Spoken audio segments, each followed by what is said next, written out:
This is the circle question from 2007, question 2, part C, and there are some nice tricks in this question, some shortcuts. We can show you some of these here, which show how easy it is to do some of these part C's if you just work away with the diagram and see how far you can get. And it turns out in this question that we can do all of part C just by working with the diagram, and there's very little actual working out of maths involved as such. So this was the question. We were told that this circle touched the x-axis at the point 3, 0, and so that's the x-axis there,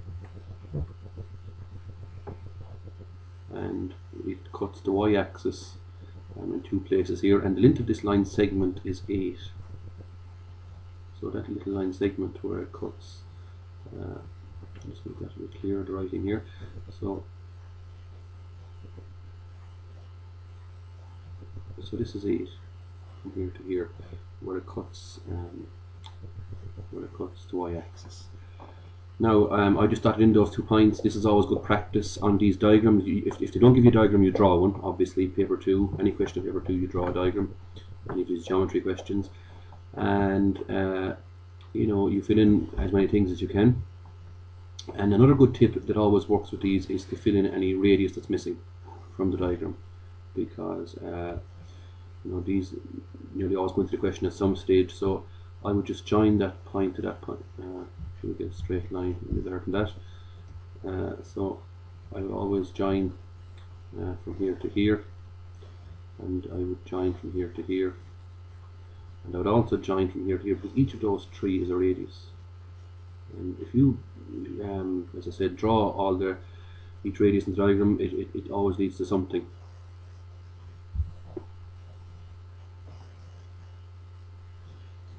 Straight as well.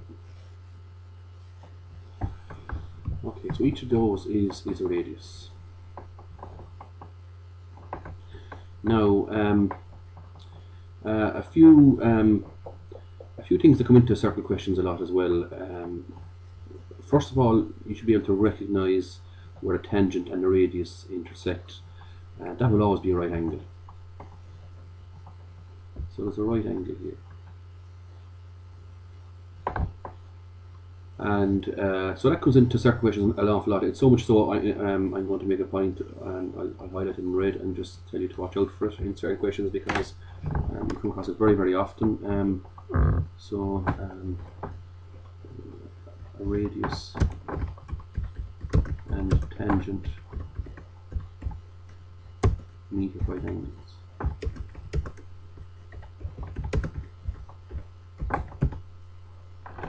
So we call that number 1, question 1, or point 1, we'll just call it point 1 there.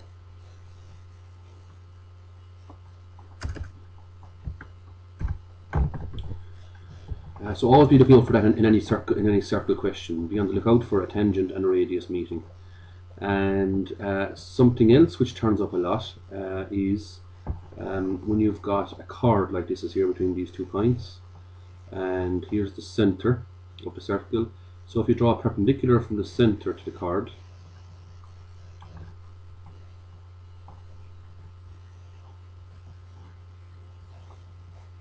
draw a perpendicular there.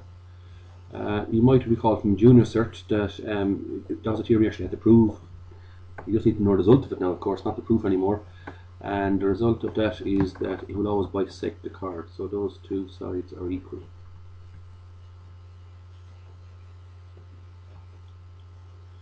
Of course, if the total is 8, they must be 4 each. So that's 4.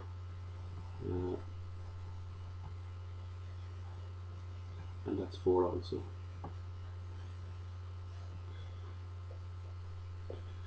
Okay, so 2 useful results, as I said, that we come across a lot. And so perpendicular.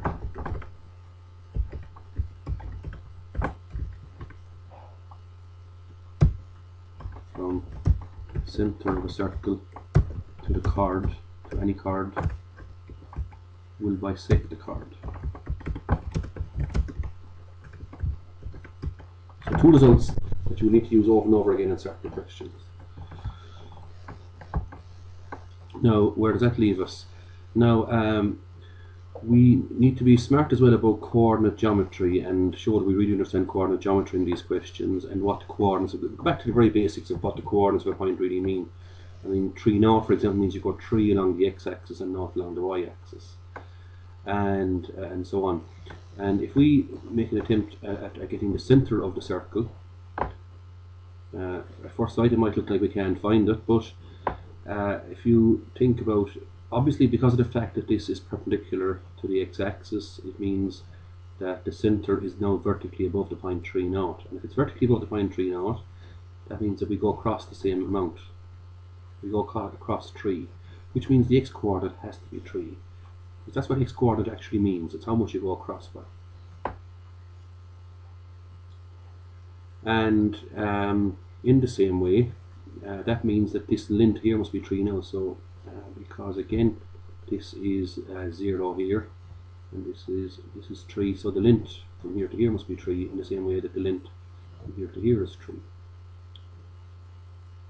And finally, this is a right angled triangle, so we've got a right angled triangle here, 4, 3, and that must be 5. 4, 3 and 5 go together because of Pythagoras. 3 squared plus 4 squared equals 5 squared.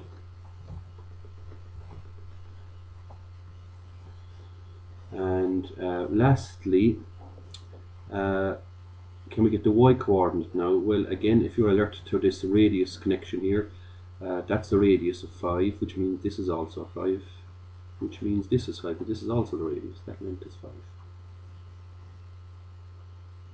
And now, if you notice, we go across 3 and up 5, we come to this point here, which is the center. Across 3 and up 5, which means the y coordinate is 5. So now we have everything we need. We have the center, 3, 5, and we have the radius 5. In any circle, as long as you have the center and the radius, you have the equation. So that circle is simply using our formula now, x minus h to be squared plus y minus k to be squared is equal to r squared. So x minus 3 to be squared plus y minus 4 to be squared is equal to 5 squared, which is 25, and there's the answer. And notice the amazing thing about this for a part C, how little maths working out is involved. It's all done on the diagram. Again, really I want to emphasize how important diagrams are in questions like the circle, the line, trigonometry and so on. All of these questions on paper 2 especially, your diagram is absolutely vital. If they don't give you one, draw one anyway and fill in as much as you can in the diagram. I know I beat myself, but it's worth re-emphasizing this.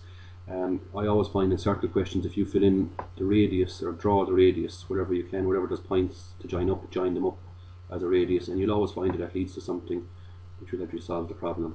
And these two results are vital as well. Let me just box around those because they seem to do an awful lot of circle questions. Always be on the lookout for a radius and tangent at right angles. It's something you can use in some part of the question. And also the perpendicular from, if you draw a perpendicular line to a chord is just a little line segment that joins a circle in two places. If you draw a perpendicular to a chord, it'll always break the chord, divide the chord in two, or bisect it. So that's 2007, question 2C.